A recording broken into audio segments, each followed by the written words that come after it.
Welcome to the Pacific Research Institute Next Round podcast. I'm Tim Anaya, PRI's Vice President of Marketing and Communications, and your podcast co-host. There's so much going on in Washington and Sacramento these days that we thought it was long past time to have back PRI's hardest working man, Dr. Wayne Winegarden, the director of PRI's Center for Medical Economics and Innovation, and our senior fellow in Business and Economics. And we wanted to get Wayne's take on some of the issues that we've been long focused on at PRI, things like tariffs and the state and local tax deduction and government spending in Washington, D.C. and in Sacramento. And we wanted to get an update on where do things stand after recent actions in Sacramento in Washington, and how should free marketeers view the big deals that have been made in recent weeks on these areas. So if you are interested in anything related to free market economics, this is the podcast for you. So after the break, we welcome our Dr. Wayne Winegarden. Thanks for joining us. We'll get back to our terrific interview in just a moment, but first, PRI's YouTube channel is must-watch. By visiting youtube.com/Pacific Research 1, that's the number 1, you can watch webinars, videos, and other original content, including our new Free City Center video tours and interviews. You can watch as PRI's Wayne Winegarden tours Dignity Moves, a San Francisco nonprofit that is reimagining scalable solutions to homelessness with founder and CEO Elizabeth Funk. And you can check out Stephen Greenhut's tour of a proposed new city in rural Solano County that has generated significant interest and intrigue. You can even listen to previous episodes of Next Round Podcast. So visit PRI's YouTube channel today at youtube.com/Pacific Research 1, that's the number 1, and click the subscribe button to receive notifications about our latest content as soon as it's posted. Well, Wayne, it's great to have you back for really kind of a roundup discussion on some of these key topics, both federally and in California, that you've been writing about a lot and thinking about a lot. So let's start with tariff. You know, we've been waiting on the results of these negotiations between the U.S. and various countries around the world on trade, and it's been underwhelming to say the least. Now we're seeing the president is sending these kind of very interestingly worded individual tariff letters to countries with August 1 deadlines and looming tariffs of 25% or higher if they don't give in to his demands or make some sort of deal. So where are we at now on all of this? And what do you make of the president's strategy that's seemingly kind of airing his grievances with various countries through trade policy? Yeah, it's always so great to be here with you, Tim. I think in many ways, we're in the exact same place that we've been, since this came out in the beginning of the year. I mean, there's consistent threats of tariffs. Right now, there's 35% on Canada. They're consistently kind of thrown out there, pulled back, reinstated, changed, altered. We have a trade deal, but then it's not a full trade deal with the UK. We had a trade deal with Vietnam, but now we may not actually have a trade deal with Vietnam. There's some questions about what was actually agreed to. So I think that kind of to call this a strategy is being a little overly kind. There's confusion, there's volatility, there's putative rates that are promised here or there. And there are also often the reasons for doing it constantly changes, right? At first, it was because we have trade deficits with countries, but we're going to do a 50% tariff on Brazil, which we have a trade surplus. We were going to put tariffs on Canada for fentanyl. Then we pulled those back. But now you read that the 35% tariffs are about fentanyl. If there is a strategy, what the strategy is create disruption, create volatility, and hope that volatility creates kind of some sort of favorable terms. Even if that makes sense for a private transaction, from a public policy perspective, you're undermining the foundations for economic prosperity. And all of this is just troubling for our future growth prospects. And if we want to get this economy growing again, it needs to stop. So So I was checking my 401k the other day, and that's of course been you need some Advil before you do that if you check it in 2025. And we saw, the real significant dip in the market and the economy that we saw in February and March with all these initial announcements of reciprocal tariffs and the trade war with Canada and Mexico. But we've really recovered from those lows in the markets. And my 401k is any indication, we've surpassed them in the months since. So now that we see trade disputes and tariffs are back on the agenda, where's our economy headed as we are in the middle of the summer? And what should policymakers, both at the state and federal level, trying to balance budgets and plan accordingly for all of these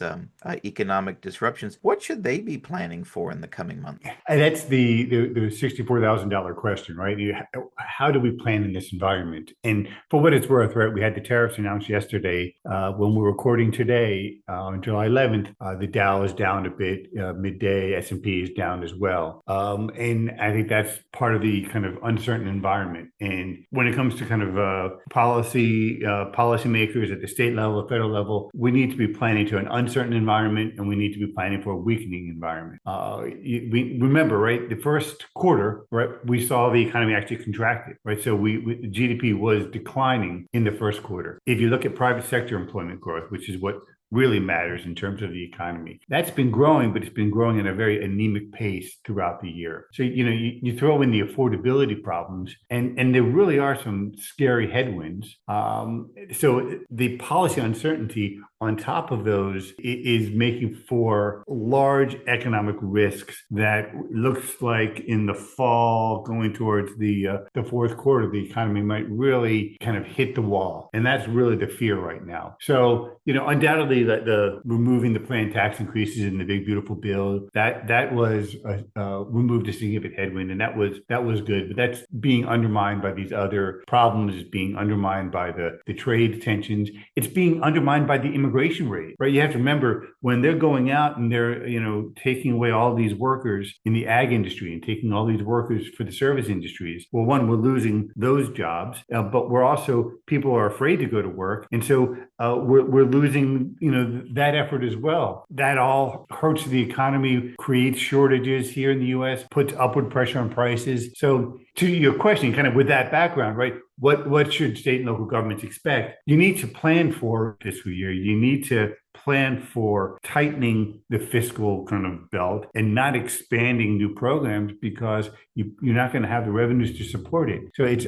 definitely a difficult economic environment. So let's turn to the so-called One Big Beautiful Bill. So while there are some very good things in the bill, particularly some of the provisions on taxes, there's some very troubling aspects related to increased spending and its impact on the debt. Thinking about it, if I were a member of Congress, I don't know how I would vote on that. It's probably one of those hold your nose and vote for it sort of things. But now that the dust has settled, how do you think fiscal conservatives should view this massive legislation? I think you summed up the bill perfectly, where you said that there's some good things and there's some bad things. The stealing the kind of the line from the Wall Street Journal, it's a meh bill, but it was important to pass, and most importantly because there was a sizable across-the-board tax increase that was going to be implemented at the end of the year, and that was going to hurt the economy. And so making the current lower rates permanent, to the extent that anything is permanent at the federal government, was important, right? And remember, when people talk about that, they gave a tax cut, right? When nobody's taxes are going down in the next year, or what we've done is kept the current rates at their level now, and that is a big difference. Well, we had some other changes to the estate tax, eliminated tax credits for green projects like electric vehicles, some investment type expensing to keep the environment conducive to productive investment, and so all of those policies were good and worthy of implementing. But there's also a large number of really unfortunate policies that they have implemented as well. The idea that we're going to exempt tips, and only some tips from taxes, and exempt some overtime. That's just, it's pandering. It does nothing for the economy. and it actually, increases our deficit unnecessarily. Same thing with interest on car loans. It makes no sense, complicates the tax code. It's the exact opposite of a pro-growth tax reform that we should be doing. And lots of the accounts, we have lots of different savings accounts. They overcomplicated that, threw some others on, which again, it makes no sense, and it's going against the goal of making a simpler, fairer, broader tax base. Perhaps most troublingly, they lifted the SALT cap. I mean, certainly, the state and local tax SALT deduction helps those of us who live in high tax states like California, but it shifts the cost over to people who live in other states, and that's inequitable. But that cap was lifted from $10,000 to $40,000. The other problem with the bill is that we're not addressing our spending problem, and that's why the bill is going to increase the deficit. It's going to increase the debt. According to the Tax Foundation, you're talking about over 10 years, a $3 trillion increase in the debt. Because it doesn't address the fundamental problem that in taxes we raise about 17 to 18% of GDP currently. That's what we've raised historically. That hasn't changed. Spending, we used to spend 20% of GDP, which if you're only raising 17%, you're spending 20, that's a problem. It's a much bigger problem when you're spending 23% of GDP, which is what we're doing. And the big, beautiful bill didn't change that. And so we're enshrining this unaffordable level of spending, even with the cuts that we implemented in the bill. And again, they're not really cuts in the human sense. They're only cuts from a DC sense. And what I mean by that is in Washington, DC budgeting, you assume you're going to spend more every year. So if you only spend less than expectations, they call that a cut. But of course, in the real world, we would call that an increase. And that's what's happening. And so we're going to have even higher interest costs. And I'll end with this, which I think should scare everyone, which is that right now, the government spends more paying the interest on the debt than we do on national defense. And that is just a terrible place to be. Let's follow up on SALT. SALT is a thing that we've written and analyzed about at PRI quite extensively since it was first proposed back in 2017. SALT really masks runaway spending in high tax, high spending states like California and New York. So how should we think about what Congress did on SALT in the One Big Beautiful Bill, and what should be the ideal policy going forward on SALT? The ideal policy, let's start with that because that's more fun, is there should be no state and local tax deduction. I say that to peril to myself and everybody, all the other Californians with me. But the bottom line is, if California wants to impose a larger tax burden on its residents, there is absolutely no reason why our payments that we're supposed to make to the federal government should be lower. And what inevitably happens is that our taxes that we would otherwise be paying are being paid by people from lower tax states. And that's, from an equitable perspective, it's not fair. And so there really is that fairness concern. There's also a problem because the SALT deduction is subsidizing high tax states. So those of us in California, people in New York, Illinois, there's a greater incentive to increase spending because some of that spending is subsidized by the federal government. So not only are we shifting costs to others, we're actually causing more spending in the high tax states. And that's obviously bad for us in high tax states. So it's a bad policy. And so the tax reform in 2017, it reduced the amount that you could deduct, and it put a limit on it and said you can't deduct more than $10,000 for state and local taxes. And that was, obviously the right number is zero, but 10,000 was a pretty stringent number, and it really reduced the effectiveness or the impact of the SALT deduction. The BBB bill increased that to $40,000. Now it sunsets in 2029, but we'll see when that happens, when that year comes, if they're actually going to extend it or not. But it raised it significantly, which means the adverse impacts of the SALT deduction for the economy, broadly speaking, is going to be larger, and that's really unfortunate.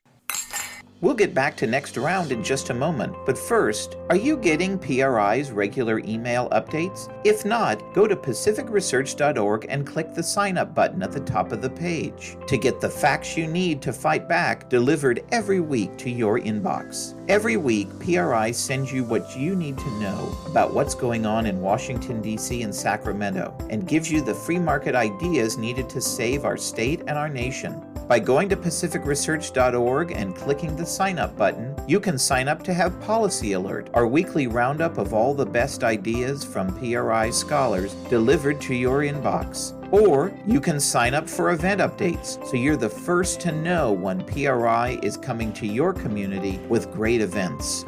So sign up now at pacificresearch.org and click the sign up button at the top of the page to get PRI's content delivered to your inbox each week.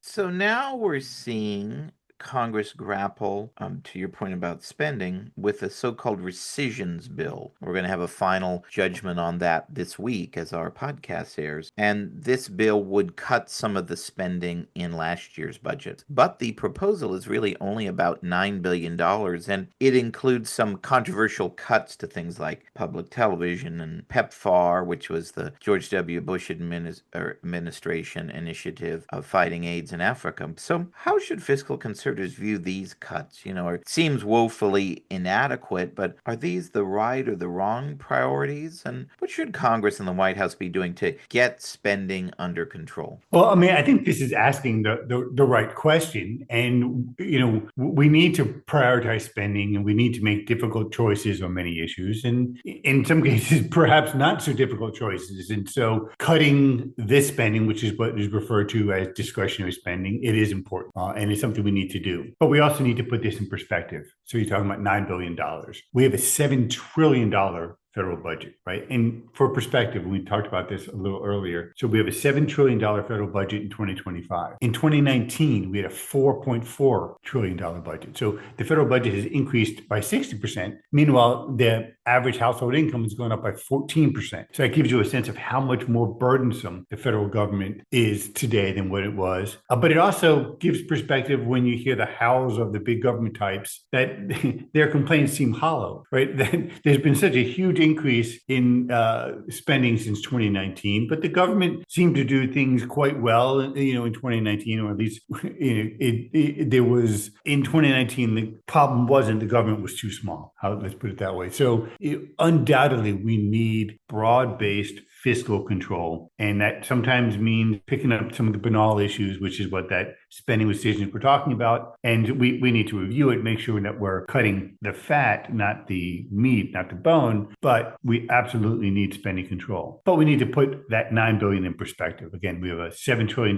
budget, and where that $9 billion is coming from is what's called the non-defense discretionary spending. And that only makes up 14% of the budget. I mean, the way people, I think, very aptly describe the federal government is it's an insurance company with the military. And I mean, when you look at how we spend our money, that makes a lot of sense, right? 60% of the money that we spend is on Social Security, Medicare, Medicaid, and income support program. Throw in defense and net interest, and we're at 86%. That's where the money is. And until we get serious about entitlement reform, we're not going to change the direction that we're heading. And right now, we're heading toward a fiscal cliff, and we're going to be going over within the next decade. And without taking on, in a much more meaningful way than what the big, beautiful bill did with respect to Medicaid, and doing it much more comprehensively, we're not changing that fiscal disaster that's waiting for us. And so that's the real problem. So $9 billion, most of those probably you can cut, should be cutting, and could make a lot of sense. So that's wonderful. But it's still not changing the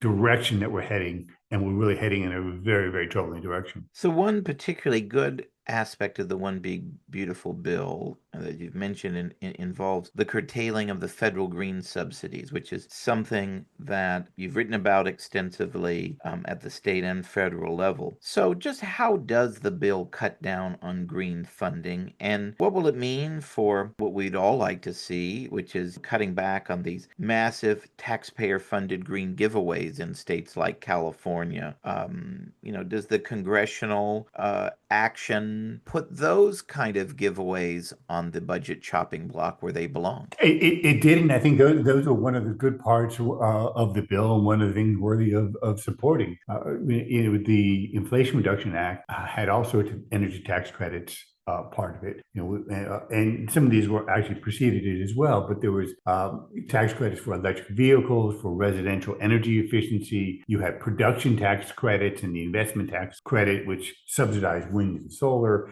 There was clean vehicles tax credits for factories and manufacturing. All of these have been phased out or being phased out because of the BBB, and that's all to the good. And what's interesting is that the advocates for all of these credits and subsidies for renewable energy, they claim that the removal of this government support is going to devastate the industry.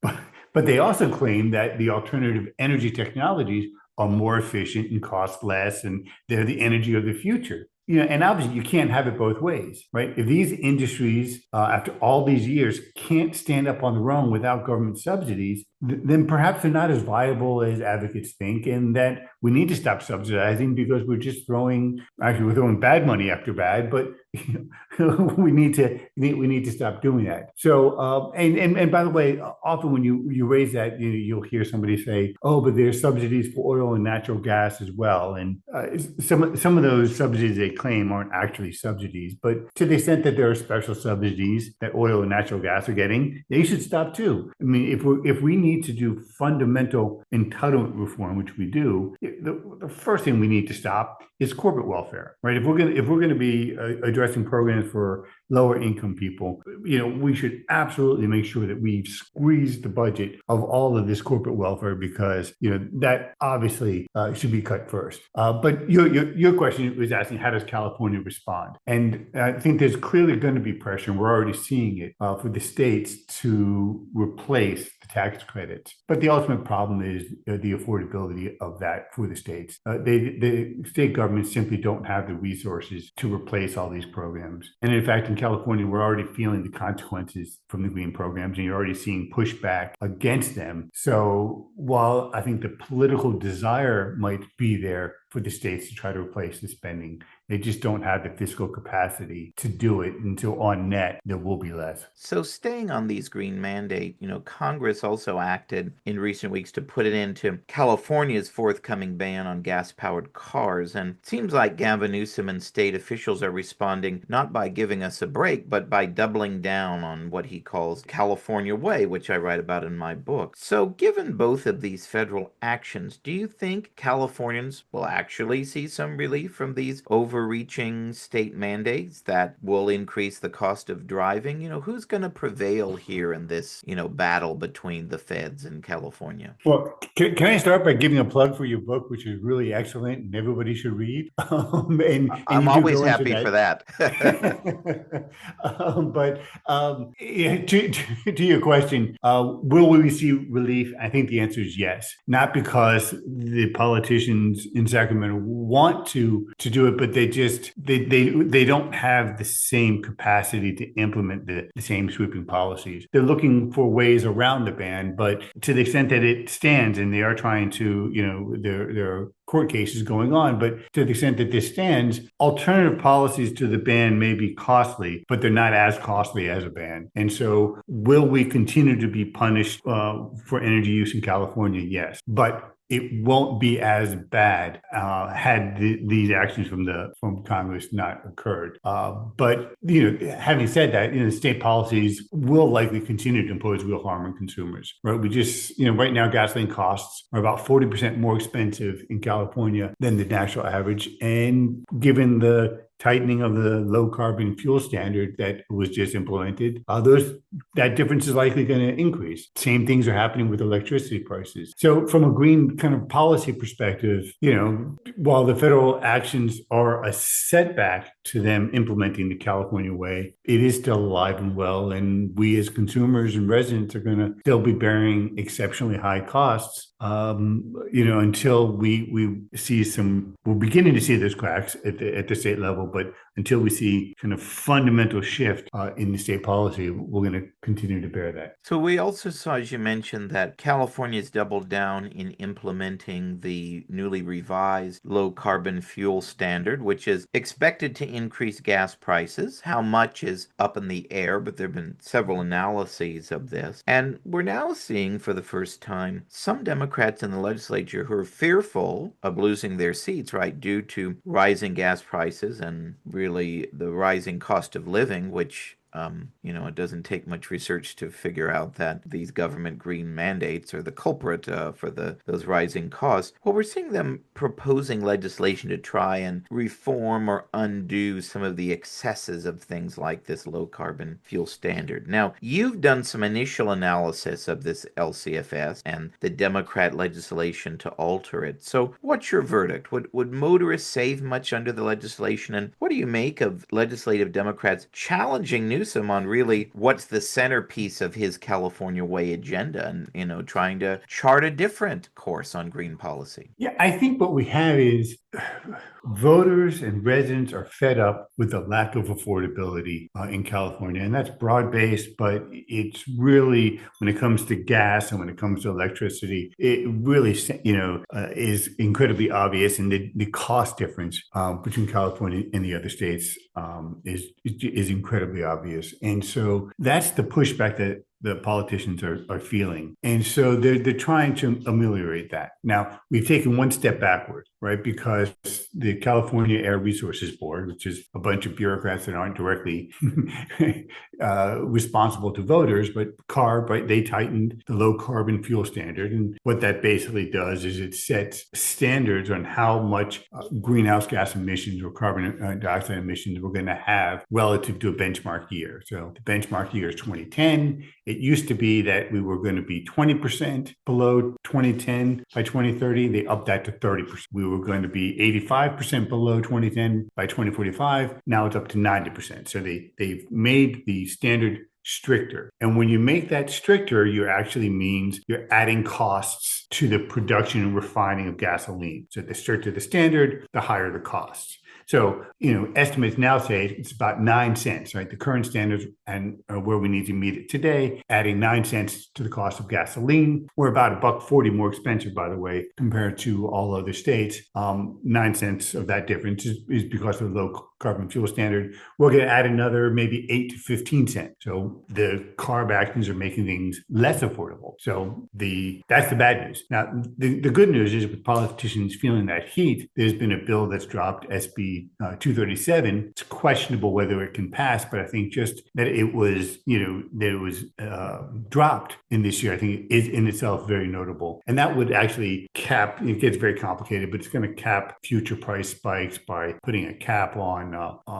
the credits that they use to enforce the low carbon fuel standard. They're looking to see if they could, instead of having a California standard, if we can get a Western state standard, again, that would help with ensuring supplies. So they're making some changes, trying to reduce the burdens on refiners. And all of this is going to help at the margins, but we're not really digging into kind of what's fundamentally driven our current unaffordability. And so I think from a consumer perspective, the actions you're not going to see much changes in what you're paying now. But it could be very important symbolically. It could cap some of the spikes, and it definitely demonstrates a recognition that it's these policies that are driving up costs here in California. The question is, how far will they really go? And that's where we are right now.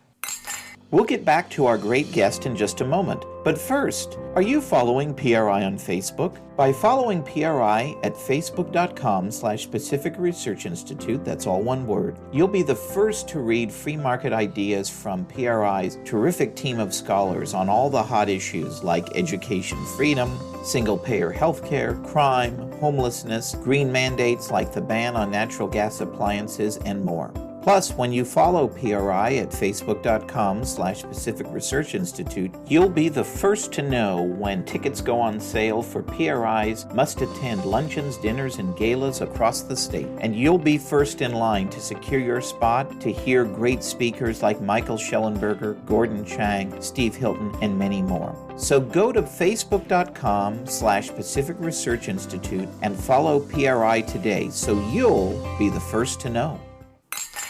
to make matters worse, right, we have two refineries that are scheduled to be closing for good in the next 18 months. And there's a terrific study from Professor Michael Mache from USC, who we interviewed a few months ago on the podcast, suggesting that gas prices could rise as high as $8.25 per gallon because of this. So now we're reading stories, and maybe this is like a lot of things with Gavin Newsom, this is just creating the vibe.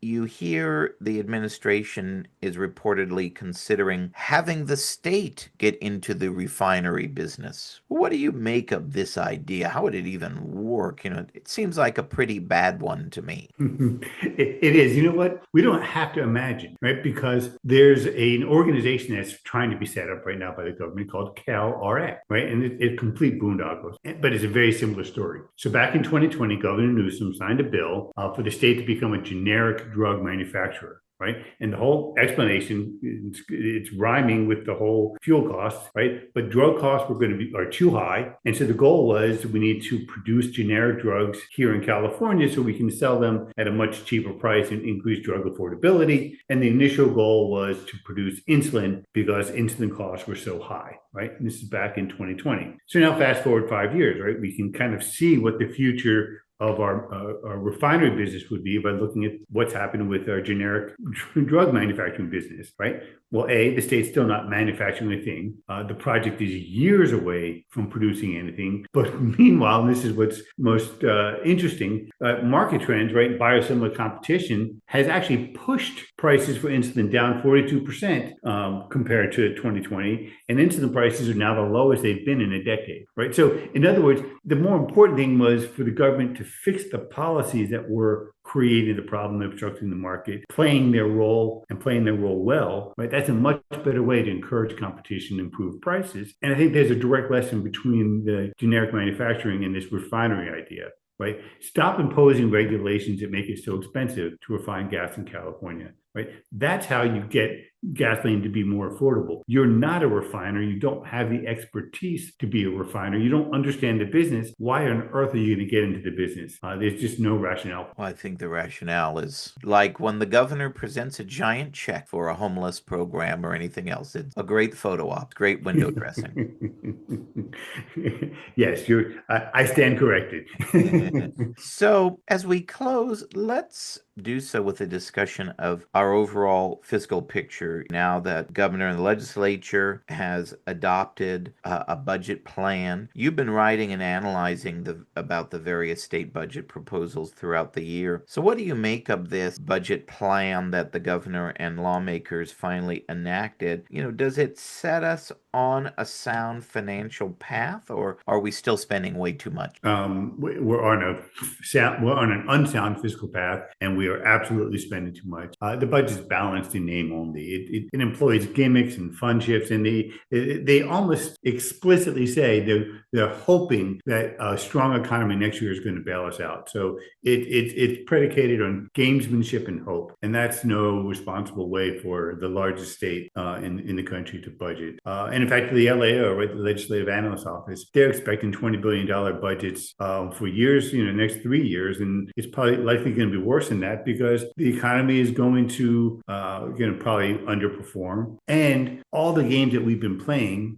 means that all those options are now being taken off the table, right? Once we've done a fund shift, well, you don't really have the resources to shift it again. And so there's going to be even more difficult choices that are going to need to be made in the future because we're going to need to actually address the problems that we didn't address this year and then address the future problems. So it's going to be a much bigger of a barn burner of an issue as we keep kicking the can down the road like we're doing. But I think, again, perspective is important. We have a $321 billion budget, which is the highest ever relative to income of residents. It's about 10% of our income is what we're spending. And this doesn't count the federal funds. This is just the state funds. So again, the idea that we can't impose fiscal responsibility or imposing fiscal responsibility is going to impose this unprecedented harsh outcome on residents is just a fallacy because relative to our income, the size of the government has never been bigger. So if we're talking about just going back to kind of a more normal level of government, we would need to do that through spending cuts.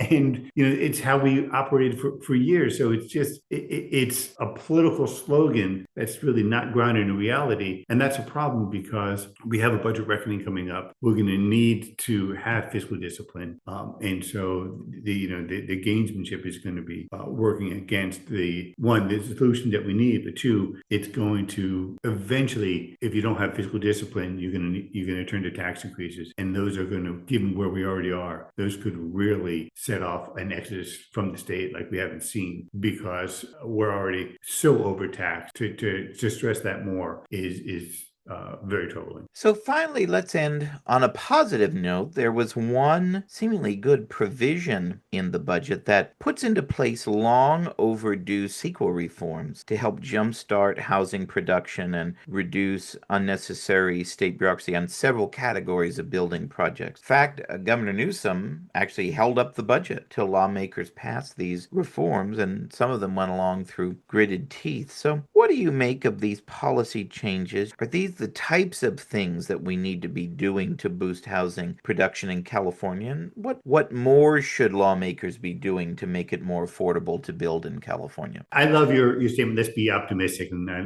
I try to be an optimistic person. So ending optimistically, this is amazing that politicians are explicitly recognizing the albatross that is CEQA, right? It obstructs projects, whether they're government, whether they're private, whether they're housing, commercial, wherever it may be. The CEQA has become such an obstruction for development in the state that it's actually part of the problem. Whatever problem we're talking about, CEQA is playing a role, right? The housing crisis, housing affordability is so bad because of CEQA. There's a housing shortages because of CEQA. Cost of doing business is so high, in part. CEQA has, increased those costs. So we just across the board, it's harming the economy. Now, it's unfortunate that they're just talking about reform when you're talking about building infill, right, housing. So not in the suburbs or exurbs, but within kind of the developed areas already. But, again, trying to look at the glass as half full, but we are recognizing that it's stopping housing development, and we're making that easier. Again, they're recognizing it for government projects like the bullet train, which really should be